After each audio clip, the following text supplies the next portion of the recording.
Qu'est-ce que l'OAPI? Depuis sa création en 1963, l'organisation qui se cache derrière ce sigle joue un rôle croissant dans le développement économique et social. Je veux bien sûr parler de l'Organisation africaine de la propriété intellectuelle que dirige notre invité Denis Bouroussou. C'est l'institution garante de la protection des inventions africaines et donc des investissements et transferts de technologies du continent. Un rôle capital, comme l'a découvert Edmond Letsini, jeune ingénieur camerounais que nous avions suivi dans ce reportage. Regardez. Un cadre paisible à l'écart de Yaoundé, la capitale du Cameroun. C'est ici, au calme, qu'Edmond Letsini a élu domicile. Ingénieur électrique de formation, Edmond est inventeur. Il se consacre à la recherche depuis plus de 15 ans. Sa dernière invention, un filtre à eau adapté aux réalités du continent. Dans ma famille, il y a eu trois de mes cousins qui ont eu des amibes, des crises d'amibes qui ont eu des opérations, alors que nous utilisions des filtres classiques avec 2 compartiments dont on utilisait les bougies.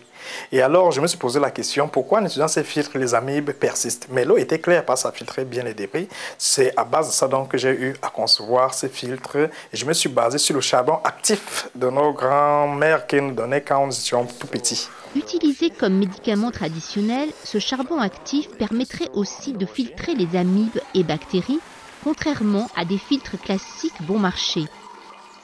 L'enjeu est de taille, car selon l'Organisation mondiale de la santé, 30 millions de personnes meurent chaque année d'épidémies ou contagions dues à la pollution des eaux. Edmond s'est rapidement tourné vers l'Organisation africaine de la propriété intellectuelle pour déposer un brevet. L'OAPI, qui compte 17 États membres, a été créée il y a plus de 40 ans pour la protection des brevets, marques ou encore des dessins industriels. Et protéger son invention, ça veut dire tout simplement prendre 2 axes. C'est-à-dire qu'on évite d'abord que son invention soit exploitée de manière abusive par les tiers.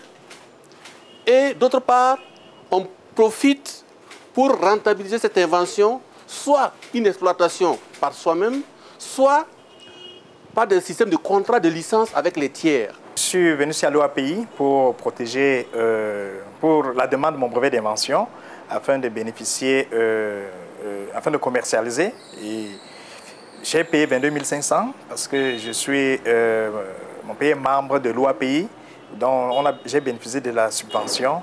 Et ça m'a permis de donner 2 500 francs pour la brevetabilité de mon invention. La brevetabilité, c'est l'étape préalable au dépôt du brevet. Dans cette phase, l'OAPI étudie les caractéristiques de l'invention, mais surtout épluche les archives pour vérifier que quelqu'un d'autre n'a pas déjà, dans un passé récent ou lointain, déposé la même invention. L'organisation n'est donc pas seulement une chambre d'enregistrement. Une fois le brevet obtenu, la protection vaut pour les 17 États membres. Aujourd'hui, les sociétés étrangères sont les premières à s'adresser à l'organisation pour protéger leurs inventions et marques. Quant aux sociétés africaines, elles ont encore des progrès à faire pour prendre conscience des atouts de la propriété intellectuelle. Très souvent, à 80%, ils découvrent la propriété intellectuelle dans le cadre d'un contentieux, dans le cadre d'une contrefaçon. C'est à ce moment-là qu'ils se demandent, ils demandent ce qu'il faut faire et quoi faire pour les sortir d'affaires. Donc, ce n'est pas de manière préventive qu'ils se préoccuperont de la propriété intellectuelle, mais c'est plutôt de manière, j'allais dire, à terme curatif qu'ils viendront, qui se préoccuperont de la propriété intellectuelle. Son brevet en poche, Edmond sait bien que le chemin jusqu'à la mine d'or va être long, car la protection d'une invention à l'OAPI reste encore limitée au niveau international et elle ne signifie pas sa commercialisation. Aujourd'hui, il a rendez-vous avec la filiale d'une société étrangère d'investissement intéressée par son filtre. Reste à convaincre les investisseurs du potentiel de son invention. À terme, c'est l'industrialisation dont il sera question. Et qui sait, peut-être, un nouveau produit 100% Made in Africa.